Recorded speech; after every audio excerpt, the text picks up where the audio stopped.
აქციის ჩვენი თავისუფლებისთვის ერთ-ერთი ორგანიზატორის ანა სუბელიანის მიმართ მუხარაზე შინაგან საქმეთა სამინისტრომ გამოძიება დაიწყო. ტელეკომპანია ევრონიუსის რუბრიკაში თავგადასავლების საქართველოს შესახებ მორიგი სიუჟეტი გავიდა. ტურიზმის ეროვნული ადმინისტრაცია კორპორაცია გუგთან ახალ კამპანიას იწყებს.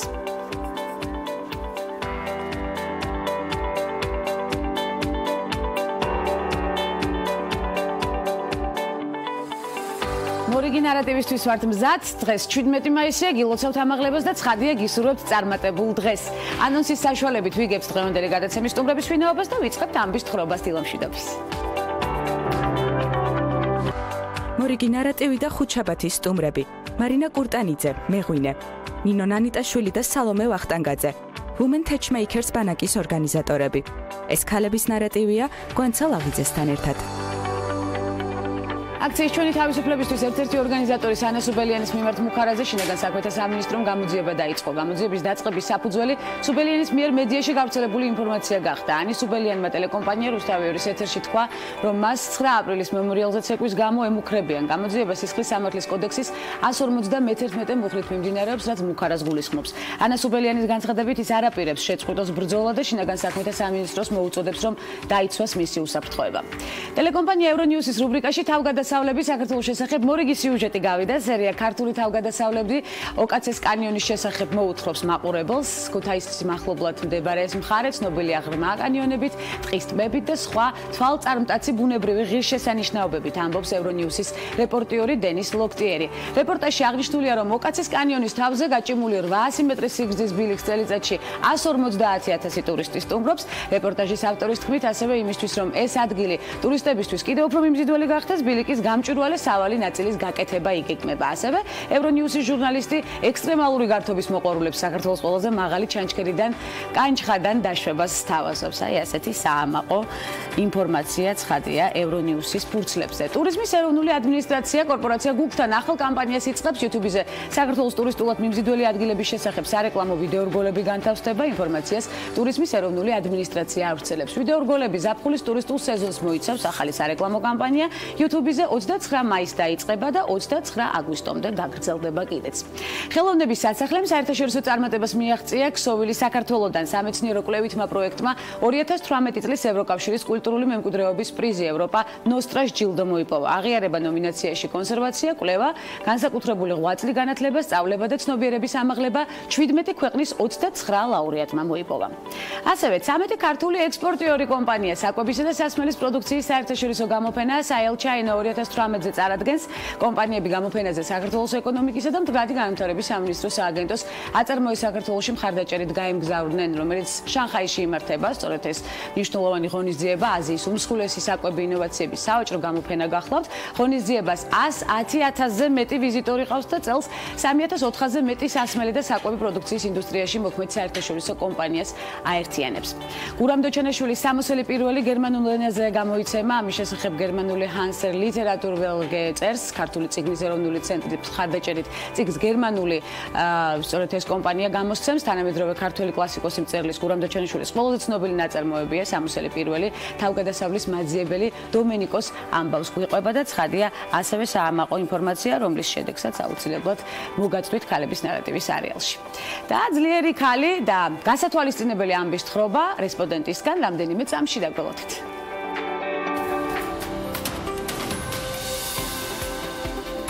ბენაზირ ფუტო პაკისტანის ისლამური რესპუბლიკის პრემიერ-მინისტრი და პირველი შიიტი მუსლიმი ქალია, რომელმაც ეს თანამდებობა დაიკავა. იგი ყოფილი პრემიერ-მინისტრის ზულფიკარ ალი ფუტოს ქალიშვილი და ქვეყნის ამჟამინდელი პრეზიდენტის ასიფ ალი ზარდარის მეუღლე იყო. დაიბადა 1953 წელს კარაჩიში. ბენაზირის მამას ზულფიკარ ალი ფუტოს ევროპული განათლება ჰქონდა მიღებული და თავისი ქალიშვილი ისლამური წესების მიხედვით არ აღუზრდია. დედა ნუსრატ ფუტო ირანულ-ქურთული წარმოშობის შიიტი იყო. ფუტომ საშუალო განათლება პაკისტანში მიიღო. 1969-1973 წლებში სწავლობდა ჰარვარდის უნივერსიტეტის კოლეჯში და მიიღო ბაკალავრის დიპლომი სახელმწიფო მართვაში. 1963-1967 წლებში ბენაზირი სწავლობდა პოლიტოლოგიას, ფილოსოფიასა და ეკონომიკას ოქსფორდის უნივერსიტეტის ლედი მარგარეტ ჰოლის კოლეჯში. სწავლის დასრულების შემდეგ ისმენდა ერთწლიან კურსს საერთაშორისო სამართალსა და დიპლომატიაში. სწავლის პერიოდში გამოირჩეოდა ორატორული მონაცემებით. იგი აირჩიეს პრესტიჟული სადისკუსიო კლუბის ოქსფორდის კავშირის ჯერ კომიტეტის მუდმივ წევრად, ხოლო შემდეგ პრეზიდენტად. 1967 წელს ბენაზირ ფუტო დაბრუნდა პაკისტანში. ამ დროს მამამისი ქვეყნის პრემიერ-მინისტრი გახდათ, რომელმაც ბენაზირი თავის თანაშემწედ დანიშნა. სამხედრო გადატრიალების შემდეგ ბენაზირ ფუტო 7-ჯერ დააპატიმრეს და არაერთხელ იმყოფებოდა შინაპატიმრობაში. 1988-90 წლებში ბენაზირ ფუტომ პირველად დაიკავა პრემიერ-მინისტრის თანამდებობა. 1993 წლის არჩევნებში ბენაზირ ფუტომ მეორე ვადით გაიმარჯვა კორუფციასა და სიღარიბესთან ბრძოლის ლოზუნგით. 2007 წლის 27 დეკემბერს ქალაქ რავალპინდში მიტინგზე ბენაზირ ფუტო გახდა ტერორისტული აქტის მსხვერპლი. ფუტომ სასიკვდილო ჭრილობა მიიღო. არაბული პრესის თანახმად ბენაზირ ფუტოს მკვლელობა იყო ორმაგი, ერთი მხრივ დიდი პოლიტიკური მოღვაწის და მეორე მხრივ პაკისტანის დემოკრატიული განვითარების მკვლელობა.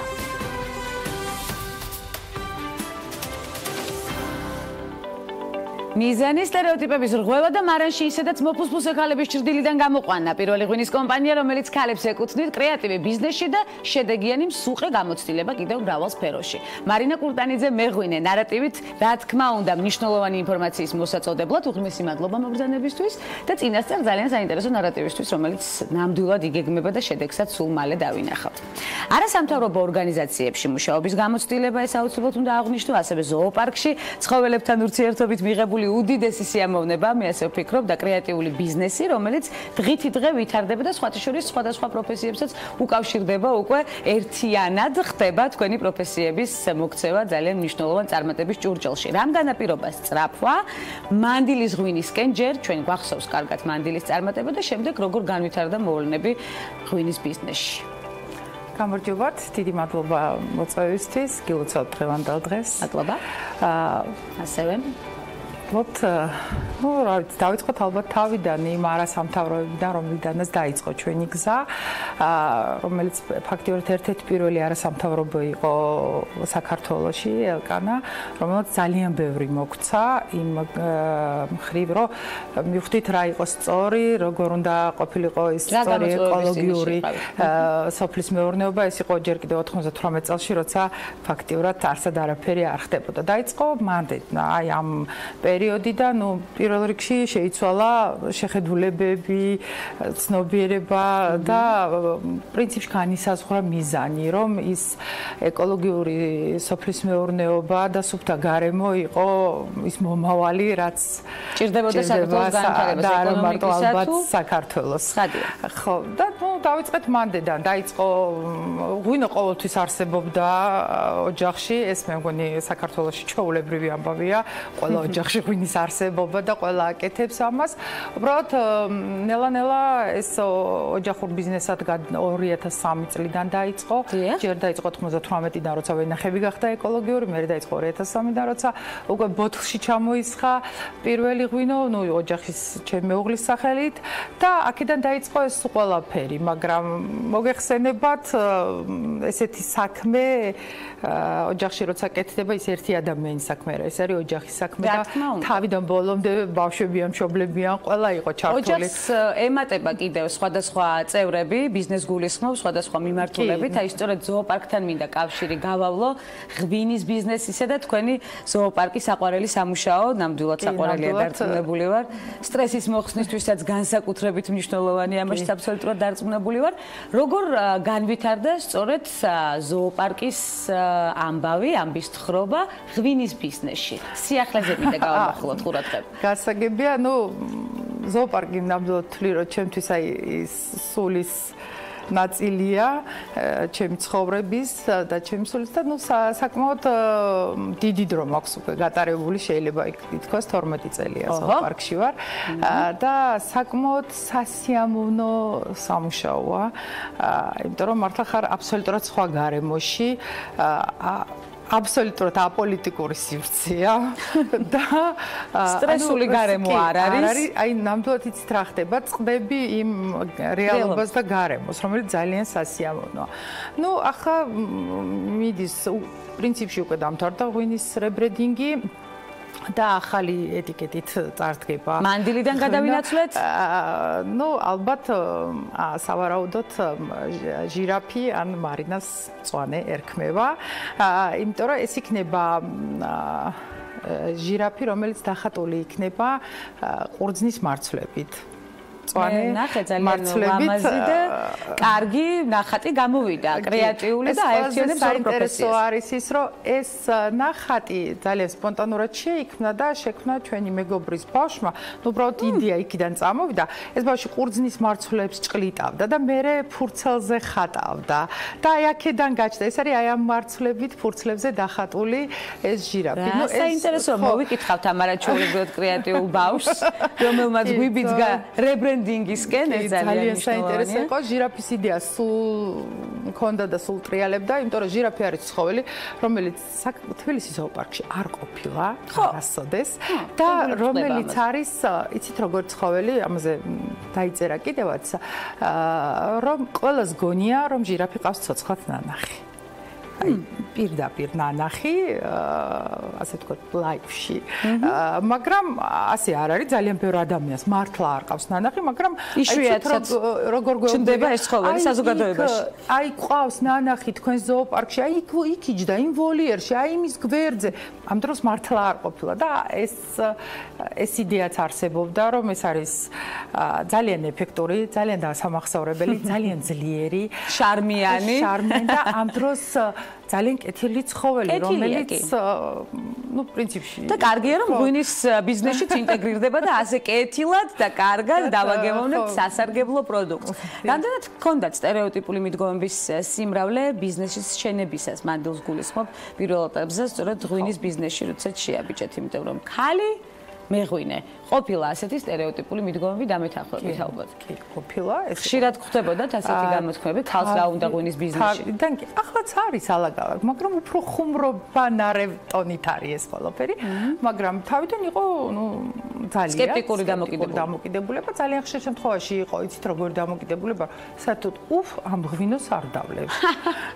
რას ქვია ქალებმა? ნუ აი ესეთი დამოკიდებულებებიც კი იყო, მაგრამ მე ვთვლი, რომ ეს იყო ძალიან სწორი და დროული ნაბიჯი. იმიტომ რომ ალბათ ყველა დამეთანხმება ქალები მით უმეტეს და ალბათ გულში ყველა ის მეღვინე მამაკაცი, რომელიც ამ საქმეშია, რომ ნუ მით უმეტეს როცა ეს საქმე ოჯახურია, რომ ყველას გვერდით დგას ქალი. აბსოლუტურად ყველა მარანში ფუსფუსებს ქალი. უბრალოდ ეს ქალები ისე არ ჩანან. ახლა უკვე უამრავი ქალი მეღვინე ყავს სახეზე, ეს არის ძალიან მნიშვნელოვანი. კი, ნამდვილად ძალიან მნიშვნელოვანია და მე ვთვლი, რომ მნიშვნელოვანია იმ თვალსაზრისით, რომ თვითონ ქალებს მოუნდა და თვითონ გოგოებმა გადადგეს ეს ნაბიჯი და მნიშვნელოვანია კიდე იცით რისთვის, ძალიან ბევრი არის ქალი, რომლის მამაც იყო ამ საქმით დაკავებული, ან არის ამ წუთშიც დაკავებული და ოჯახში არიან მარტო გოგონები, ანუ არ ყავთ ძმა და გაჩნდა აგრძელებენ ტრადიციას. ხო, ანუ მამებისთვისაც გაჩნდა. აი, რადგან მამაკაც მეღვინეებზე დავიწყეთ საუბარი, არ შემიძლია არ კითხოთ მეუღლის მხარდაჭერა სტერეოტიპების დარღვევაში, როდესაც გადაწყვიტეთ ცალკე ხაზი გაკეთებინათ მეღვინეობის დარგში. მიუხედავად იმისა, რომ მაინც ოჯახური ბიზნესია. რამდენად გედგათ გადაწყვეტილებაში? მინდა გითხრათ, რომ ერთ-ერთი გადამწყვეტი როლი იყო ჩემი მეუღლის მხრიდან, იმიტომ რომ აი ერთადერთი მნიშვნელოვანი ბიძგი იყო ის, რომ ამდენ გამოფენებზე, საერთაშორისო გამოფენებზე და ნუ ძირთად ევროპაში ღვინის გამოფენებზე სიარულმა მისცა ის, რომ დაინახა, რომ იქ ძალიან ბევრი ქალი იდგა მოწინავე პოზიციაზე ღვინის ბიზნესში, კი ბატონო. და თვითონაც გაუჩნდა ეს მომენტი. ამბიცია და სურვილი. ხო, რომ საქართველოშიც ალბათ საჭირო იყო ამ ნაბიჯების გადადგმა და ამის განხორციელება და ნუ პირიქით ყველანაირად იყო მხარდაჭერა, მართალია ჯერჯერობით არა აქამდე მაძლევდა ერთქვევს როგორც თვითონ ამბობს. ახლა უკვე გამრავლდება ქვევრები? კი, უკვე საკმაოდ მეტად ხელშემწყობი გახდება მისი მონაწილეობა თქვენს ბიზნესში. რადგან საერთაშორისო გამოცდილება მეორე ქვევრი გაიზრდება, მესამე, მეოთხე ჩვენ აუცილებლად მოვიკითხავთ იაგوام ამბავს პირდაპირ ეთერშიც. საერთაშორისო გამოცდილება ახსენეთ გამოფენების თვალსაზრისით მარინა და მანდილის პოპულარიზაცია მაინტერესებს პირველ ეტაპზე. რამდენად კარგად შეხვდნენ ევროპაში თქვენს ღვინოს და ასევე ექსპორტის ხაზი სწორედ თქვენი ქალების ღვინის მიმართულებით. საკმაოდ კარგად. ევროპისთვის ეს არ იყო უცხო თემა, რომ ქალი იდგა ღვინის უკან. ძალიან კარგად შეხვდნენ. ნუ ახლა საკუთარი პროდუქტის ქება ცოტა ისეთი თემა, მაგრამ აუცილებლად უნდა ვაკეთოთ ჩვენ მაგალითები გჭირდება. საკმაოდ კარგი საგემოვნო ნოთისებებითაც გამოირჩევა ეს ღვინო და ანუ არ გაგვჭირვებია ამ გზის გავლა, ასე ვთქვათ. ახლა ამ წუთში არ არის დიდი რაოდენობა. უცნაური ხოლმე რაოდენობა არ არის იმდენი, რამდენი ქვეყანასაც ვთვლით ხოლმე, სადაც ექსპორტზე გადის. ამ წუთში გადის ინგლისში, საფრანგეთში, ამერიკაში. ძალიან მცირე პარტია უბრალოდ ფიზიკურად მეტი არ იყო და ესპანეთში და დანიაში გავიდა. სრულად სოფლიო მოიცავით უკვე. თითქმის. ხო, იტალიაში მიდის მოლაპარაკებები ალბათ სხვა ქვეყნებთან. აი ახლა მოგეხსენებათ იყო ღვინის ფესტივალი, იყო ზერო კომპრომისი, რომელიც ძალიან საინტერესო იყო ეს ყველაფერი და უამრავი იმპორტიორი იყო ჩამოსული მთელი მსოფლიოდან და ინტერესიც დიდი იყო. საკმაოდ დიდი ინტერესი და სულ რამდენიმე დღის წინ იყო იაპონელი იმპორტიორი, რომელმაც უკვე გააკეთა შეკვეთა ახალი. არაჩვეულებრივი ახალი ხაზი წარმატებისა იხსნება. ოჯახს ასევე ახალი წევრი ყავს ანეტას სახით. ქართული ლუდის პოპულარიზაციის სამომავლო გეგმებით ვინტერესდები როგორია და თავად თუ ხართ ლუდის მოყვარული საინტერესოა და რატომ ანეტა? ხო, აი ეს ცოტა სიმართლე გითხრათ, ოჯახურ ბიზნესზე გადავინაცვლოთ. ვინო მირჩევნია, ლუდის მოყვარული უფრო ნაკლებად ვარ, მაგრამ იმდენად საინტერესოა თვითონ ამ ყველაფრის შექმნა და კეთება, რომ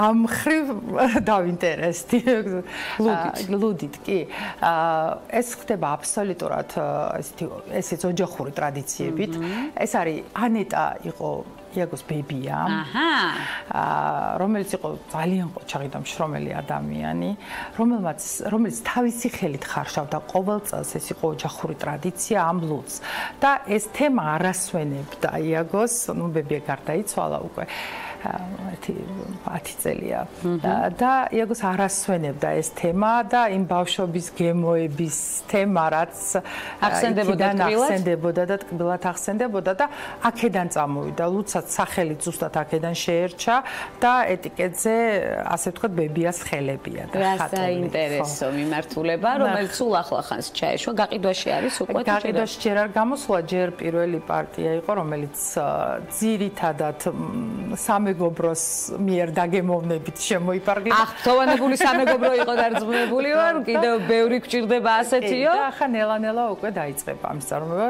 ნუ საბედნიეროდ ღვინისგან განსხვავებით ლუდის მოხარშვა სეზონი არ აქვს შეგიძლიათ მიერ დროს მოხარშ, მაგრამ თავარია რომ ეს წითელი დოლის ხორბლისგან ვამზადებთ, ეს სახში ფქვება და სახში კეთდება, ეს ყველაფერი ეს ქართული ძველი ჯიშია და სვია რომელიც ლუდს ემატება და ანუ ერთ-ერთი მთავარი შემადგენელი კომპონენტია ჩვენს უკან ეზოში ხეზე მოდის. რა მნიშვნელოვანი ფაქტორია ის რომ ეზოში მოდის. მნიშვნელოვანი ინგრედიენტი. ჩვენ აუცილებლად ვისაუბრებთ იაგოსთან ერთადაც ცხადია უკვე ლუდის მიმართულებაზე რომლის დეტალიზაც უღრმესი მადლობა აუცილებლად მოვალ თქვენს ოჯახში ერთი სიამოვნება იქნება სტუმრობა და დარწმუნებული ვარ რამდენად ბევრი სტუმარი გყავთ დღის განმავლობაში. თქვენ ეს გახარებთ ცხადია. ნამდვილად კრეატიული ოჯახი, ნამდვილად ბევრი საინტერესო მიმართულება ბიზნესისა და წარმატების გზა, რომელიც ამდიდრებს საქართველოს ეკონომიკას და ქალი ბიზნესში და მეღვინე ქალი ჩემთვის პირადად ძალიან მნიშვნელოვანია, რაც უფრო მეტი მით უკეთესი შედეგიანი ბიზნესი. ქალებისთვის ცხადია, სამომავლო გეგმები და მორიგი კრეატივის დაბადება მაინტერესებს თქვენ შემთხვევაში. როდის გაჩნდება ჟირაფი უკვე თვალსაჩინო როდის გახდება, როდის დავმეგობრდებით პირადად მასთან, კი გვეჩვენება რომ მეგობრები ვართ უკვე, მაგრამ პირადად როდის მოგვეცემა საშუალება. ღვინო იმედია რომ უკვე ჩანს რომ კარგია და სავარაუდოდ ალბათ სექტემბრისთვის უკვე ბოთლებში გადაინაცვლებს და უკვე წავა ექსპორტს. და დარწმუნებული ვარ, მარინას კიდევ ექნება სხვა კრეატიული იდეები საომავლო გეგმებთან დაკავშირებით, რომელსაც აუცილებლად გაგვიზიარებს ქალების ნარატივში.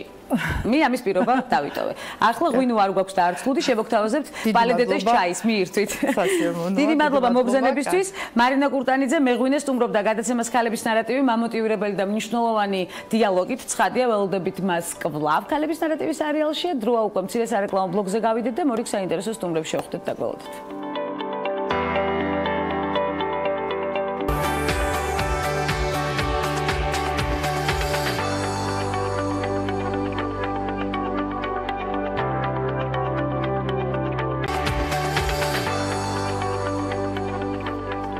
განვითარებული მოვლენებით ბრუნდებით რეკლამის შემდეგ. იშვიათი ცისფერი ბრილიანტი, რომელიც სხვადასხვა დროს ევროპის სხვადასხვა სამეფო ოჯახების საკუთრება იყო სოთმის აუქციონზე ჟენევაში, 6.7 მილიონ დოლარად გაიყიდა. ბრილიანტი პირველად ესპანეთის მეფის ფილიპე მეხუთეს ცოლს ისაბელ ფარნეზეს ეკუთვნოდა. ბრილიანტი 300 წლის განმავლობაში შთამომავლობით გადაეცემოდა ევროპის სხვადასხვა სამეფო ოჯახს. BBC-ს ინფორმაციით ბრილიანტის მყიდველმა ანონიმურად დარჩენა ისურვა.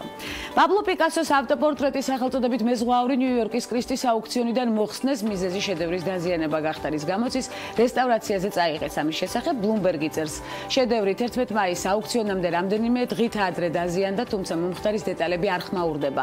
ლოტი 70 მილიონ დოლარად იყო შეფასებული. სტუდია დისნეი ამჯერად აპირებს ანიმაცია მულანის მიხედვით გადაიღოს ფილმი, როგორც ცნობილია 1998 წელს გამოსული მულტფილმის ეკრანიზებაში, სტუდია თითქმის 300 მილიონი დოლარის დახარჯვას გეგმავს. გადაღებები ძირითადად ახალ ზელანდიაში იქნება, ფილმი ტელეეკრანებზე აუცილებლად გამოვა წელს, არა, მაგრამ 2020 წლისთვის აუცილებლად ველოდებით. თავარ როლს მულანში იმფეი ლუ შეასრულებს რეჟისორი კინიკი კარო გახდება. ნებისმიერი წარმატებული ადამიანის მიღწევებში ერთ-ერთ მნიშვნელოვან როლს გვერდში მდგომი დედა ასრულებს. ხოლმე ვიცით, ბუდვაიზერმა დედის დღის მილოცვა სპეციალური სარეკლამო ვიდეორგოლით გადაწყვიტა. სააგენტო Winer Media-ს დახმარებითა და კალათბურთელ კევინ დურანტის მონაწილეობით შექმნილი ვიდეოს საშუალებით კომპანიამ დედების დამსახურებებს მნიშვნელობას კიდევ ერთხელ გაუსვა ხაზი და ემოციური მილოცვაც გაავრცელა. ნამდვილად ემოციური იყო ყველა მნახველისთვის, ჩვენს გვეძლევა საშუალება მცირედი ვნახოთ დღეს. ამერიკულმა კომპანიამ მის გვიდით სარეკლამო პრინტ კამპანია წარმოადგინა, რომელიც ქალბატონებს ეძღვნება, თუ აქამდე ქალებისთვის ესა თუ ის ფიზიკური განსხვავებულობა დისკომფორტს წარმოადგენდა და მის დაფარვას ნებისმიერ ფასად ცდილობდნენ, ახლა საბედნიეროდ მდგომარეობა ამასთან ერთად შეხედულებებიც მნიშვნელოვნად იცვლება. მათთვის, ვისაც განსხვავებული გარეგნობა აქვს, მის გვიდითის მიერ განხორციელებული კამპანია In Your Own Skin-ის საზოგადოებაში ამ საკითხის მიმართ ცნობიერების ამაღლებასა და თითოეული ადამიანის ინდივიდუალიზმის მნიშვნელობის პატივისცემას ისახავს მიზნად. როგორც აღმოჩნდა, წლევანდელი კანის კინოფესტივალზე ყველაზე ძვირად ღირებული კაბა არა ოსკაროს ან ჯულიანა მურს, ან შანელის მუზას კრისტენ სტიუარტს, ან ჟიურის თავმჯდომარეს კეით ბლანშეტს, არამედ მოდის ბლოგერს ბრაზილიელ კამილა კოელიოს ეცვა. შავი კაბა აბრეშუმის ღია ზურგით ხავერდისგან მისთვის ბრიტანული მოდის სახლის რალფ ენდ რუსოს დიზაინერმა შექმნეს და მისი ღირებულება $1,000,000 გახლავთ. კაბის ხელით შექმნაში 500 საათი დაიხარჯა, არც მეტი არც ნაკლები. კაბას კამილამ შავი ფეხსაცმელიც და საიუველირო სახმასიკას სამკაულიც მოუხდინა და ნამდვილად არაჩვეულებრივად გამოიყურებოდა, მიიქცია კიდეც საზოგადოების ყურადღება. ოსკარისა და ოქროს გლობუსის ნომინანტი ამასობაში მარგო რობი, კარლ ლაგერფელდის ახალი მუზა გახლავთ, ახალგაზრდა მსახიობი შანელის საკრუიზო კოლექციის სახე გახდა. კოლექციის სახელწოდებაა Coco Age და ფოტოები სარეკლამო კამპანიისთვის თავად ლეგენდარულმა კარლ ლაგერფელდმა გადაიღო კიდეც. მარგო რობი ფოტოზე ცის ფონზე თეთრ პულოვერსა და ლოგოტიპიან კეპში პოზირებს. ეს იყო საოცარი გამოცდილება, გადაღებებზე ზღვა ენერგია და განწყობა იგრძნობოდა. კარლ ლაგერფელდმა მირჩია, არ მიმეყო ყველაფერი ზედმეტად სერიოზულად, განაცხადა მარგო რობიმ.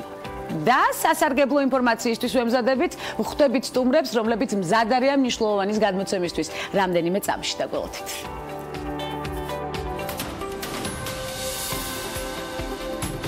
ნიკი ჰეილი ცნობილი ამერიკელი პოლიტიკოსი და ფილანთროპია, რომელიც სამხრეთ კაროლინის მთავრობაში მსახურობდა. 45 წლის ასაკში გახდა ყველაზე ახალგაზრდა გუბერნატორი, ასევე იყო სამხრეთ კაროლინის პირველი ქალი გამგებელი. ბობი ჯიდალის შემდეგ გახდა მეორე ინდოელ-ამერიკელი, რომელიც შეერთებული შტატების სახელმწიფო სამსახურში მსახურობდა. 2017 წლის 27 იანვრიდან გახდა ამერიკის შეერთებული შტატების მუდმივი წარმომადგენელი გაეროში. ჰეილის შემოსავლები $1.6 მილიონ აღწევს. როგორც სამხრეთ კაროლინის გუბერნატორი, მისი შემოსავალი 106,000 ამერიკული დოლარია, ხოლო როგორც გაერთიანებული ერების ორგანიზაციის ელჩი, მისი შემოსავალი 180,000 ამერიკულ დოლარს აღწევს. ნიკი ჰეილი ბამბერგში 1972 წლის 20 იანვარს დაიბადა. მისი მეუღლე მაიკლ გეილია, რომელიც სამხრეთ კაროლინის ეროვნულ არმიაში მსახურობს. წყვილს 2 შვილი ყავს, 1 ვაჟი და 1 გოგონა. კლემსონის უნივერსიტეტის დასრულების შემდეგ ჰეილი შეუერთდა გადამამუშავებელ კომპანია FCR Corporations ხარჯების მართვის მიმართულებით. მოგვიანებით კი ჩაერთო დედის ტანსაცმლის ბიზნესში, რის შემდეგაც კომპანია $1 მილიარდის მოგება მიიღო. 2004 წელს გახდა ორგანიზაცია Association of Women Business Owners-ის პრეზიდენტი. მას შემდეგ ჰეილის ღირებულებები და იდეალები აბორტის შესახებ ასეთია. ის ორსულობის შეწყვეტას კატეგორიულად ეწინააღმდეგება გარდა იმ შემთხვევისა, თუ ეს საკითხი დედის კეთილდღეობას არ ხელყოფს.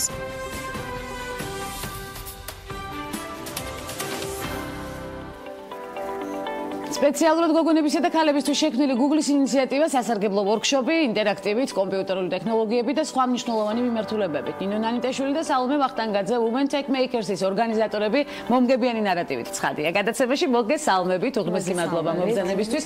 არაჩვეულებრივი პოზიტივი ტრიალებს ახლა ჩემს სტუდიაში, ძალიან მნიშვნელოვანი გამოცდილები და ძალიან კარგი ამბის თხრობით, რომელიც იქნება მამოტივირებელი ჩვენი მაყურებლისთვის. ცხადია, ნინოსთან არაერთგზის მქონია შეხება სხვადასხვა გადაცემის ფორმატში, თუმცა სალომე დღეს გავიცანით და ძალიან მახარებს ეს ფაქტი. სალომე დაგიბრუნდები აუცილებლად, მნიშვნელოვანი ნარატივი გაქვს ნამდვილად. ნინო, Women Tech Makers-ის გლობალური ინიციატივა, რომელიც უკვე მეხუთედ ტარდება საქართველოში და ჩვენ გქონია ამაზე საუბარი უკვე, თუმცა აუცილებლად უნდა აღვნიშნოთ კიდევ მისი მნიშვნელობა. მეხუთედ ტარდება, რისთვის, რა არის მთავარი მიზანი და ვინ უნდა გააქტიურდეს სწორედ ამ პროექტის ფარგლებში. კი ბატონო, პირველ რიგში მადლობა რომ მოგვიწვიეს და მხარს უჭერთ ჩვენს ინიციატივას და რეალურად გლობალურ წამოწყებას. Women Tech Makers არის კომპანია Google-ის მასშტაბური გლობალური ინიციატივა, რომლის ფარგლებშიც 100-ზე მეტი ქვეყანა ერთიანდება და ყოველ გაზაფხულზე ვატარებთ ხოლმე ღონისძიებებს, რაც მიზნად ისახავს გოგოების და ქალების ჩართულობის, წახალისებას ტექნოლოგიების სფეროში. აუცილებლად. მე მინდა აღვნიშნო, რომ ეს არ არის უბრალოდ ის, რომ რაღაც თანასწორობას ვითხოვთ სამუშაო ადგილებში, ტექნოლოგიებში. არა, ეს უბრალოდ არის ის, რომ ტექნოლოგიები არის ძალიან მაღალანაზღაურებადი, ყველაფერი რეალურად დღეს ყოველ პროფესიაში ძალიან დიდი როლი უჭირავს ტექნოლოგიებს და უბრალოდ გოგოების დაინტერესება ამ მიმართულებით გავრცელებული სტერეოტიპების გამო არის ძალიან დაბალი.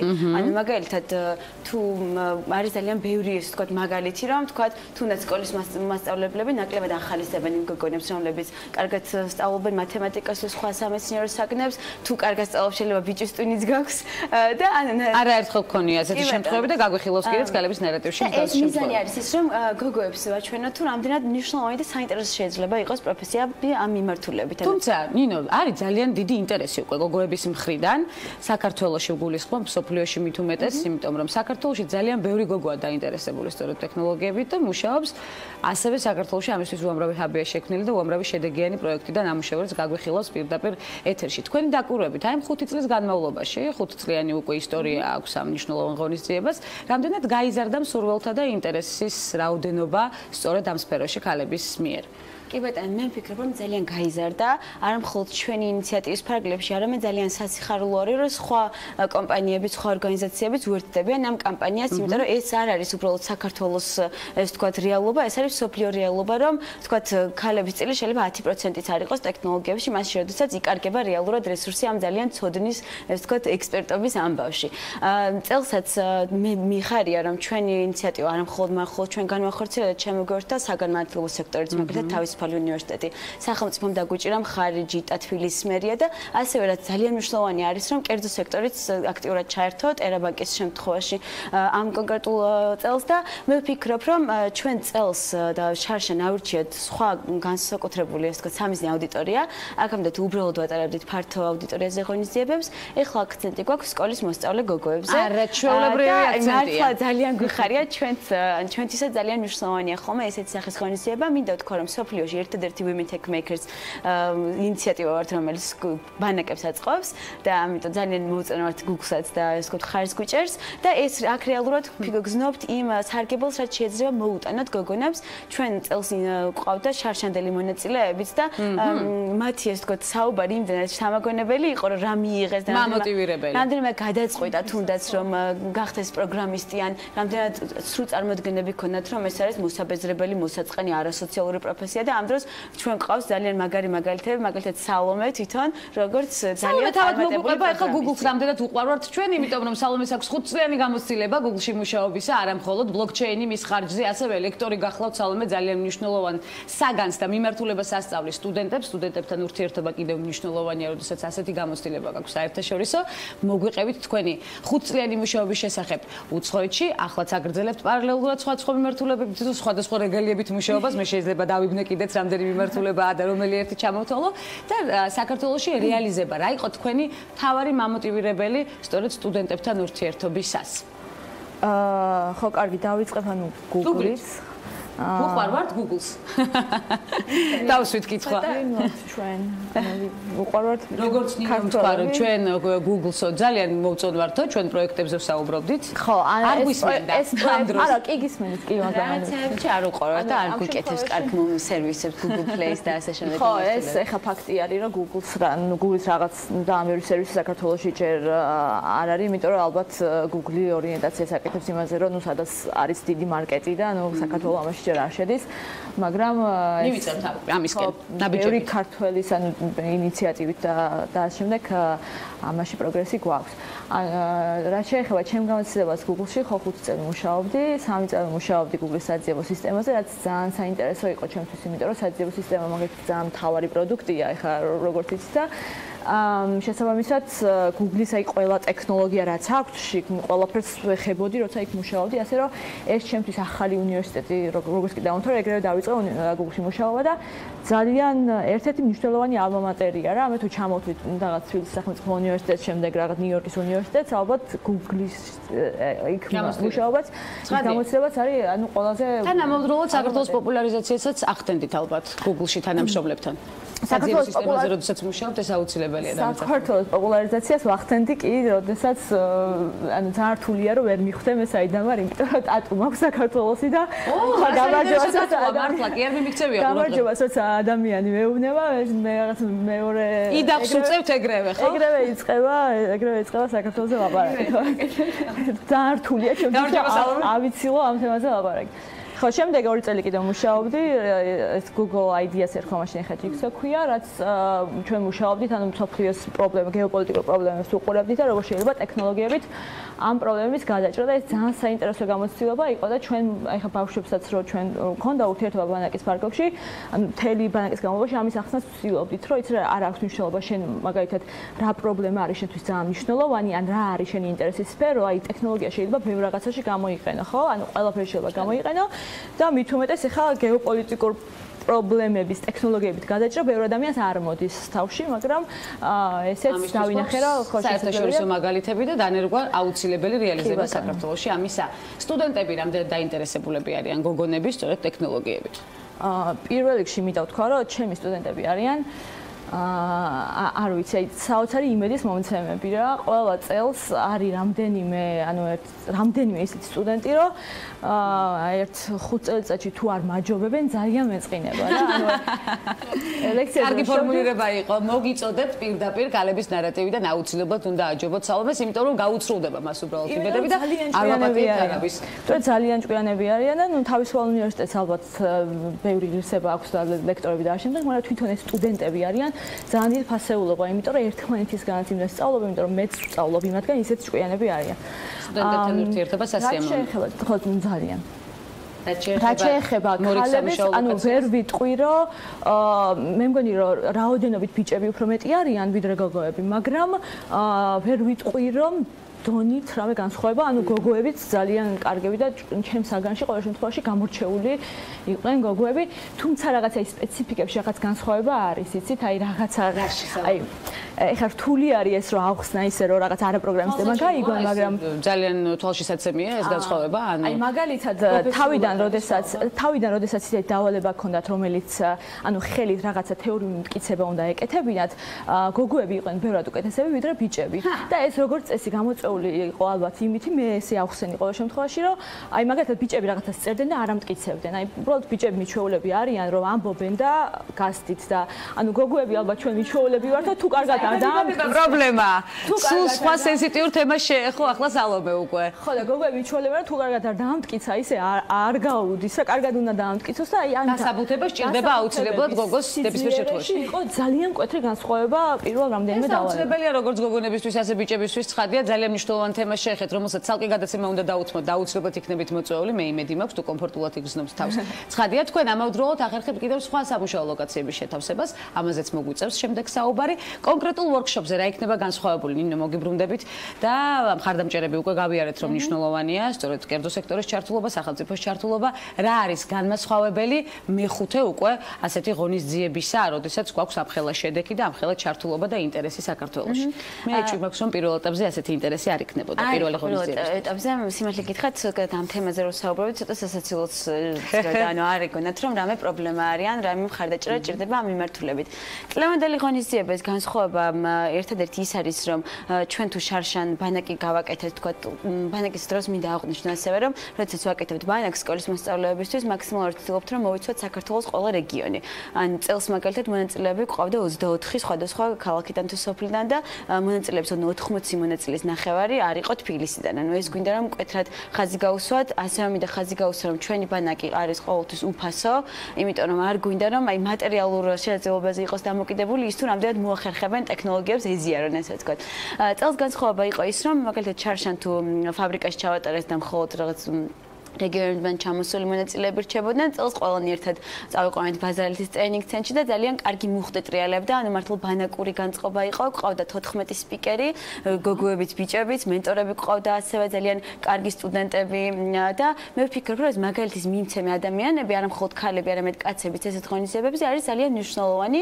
კიდევ ერთხელ მინდა ხაზი გაუსვა, რომ ჩვენი პროგრამით გვინდა რომ მაქსიმალურად წავახალისოთ გოგოების ჩართულობა და ამ მიმართულებით მათი ერთად მუშაობა, ანუ მინდა ერთით თქვა, რომ ერთი მაგალითად ბიჭის გვყავდა წელს ბანაკში, იმიტომ რომ ძალიან გამოხატა ინტერესი და ჩვენ დაუშვით გამონაკლისი და ვთქვათ, იმის მინდა ხედავთ, რომ თავიდან არ ვიცოდით ლოჯისტიკურად რამდენად შევძლებდით, რომ ამ ხელა ბანაკში თქვათ ყავდა ერთი ბიჭი მონაწილე, მოვახერხეთ ისე, რომ მასაც არ გაუცრეთ იმედები და ტატო ჩამოვიდა წალენჯიხიდან და შემოვიდა. მთავარია ნიჭი, შედეგი და საქართველოს განვითარებას და წარმატებაზე ორიენტირება. ეს არის ნამდვილად მომავლის პროფესია და მეთანხმებით, გამოცდილები ხართ ორივე სწორედ ამ მიმართულებით და მნიშვნელოვანი გამოწვევების წინაშე ვდგავართ მთელს მსოფლიოში სწორედ ამ მიმართულებით. არაერთხელ იქნებით ჩვენი სტუმრები, მე ძალიან დიდი იმედი მაქვს. ძალიან ბევრი მოხალისე ამ ვორქშოპში ჩართული, როგორც მივხვდი, ბევრი საინტერესო ამბავი, რომლის შედეგის შეჯამებას კვლავ ქალების ნარატივში მოვახერხებთ. ამის დიდი იმედი მაქვს. ასევე ნინო ნანიტაშვილი და სალომე ვახტანგაძე Women Tech Makers-ის ორგანიზატორები სტუმრობდნენ გადაცემას ქალების ნარატივი, ძალიან მამოტივირებელი, გასათვალისწინებელი ნარატივით და მეთანხმებით ალბათ. ასეთი იყო დღევანდელი გადაცემა. ხვდებით ერთმანეთს ხვალ ზუსტად 11 საათზე, მორიგი აქტუალური საკითხების განსახილველად. ბედნიერად.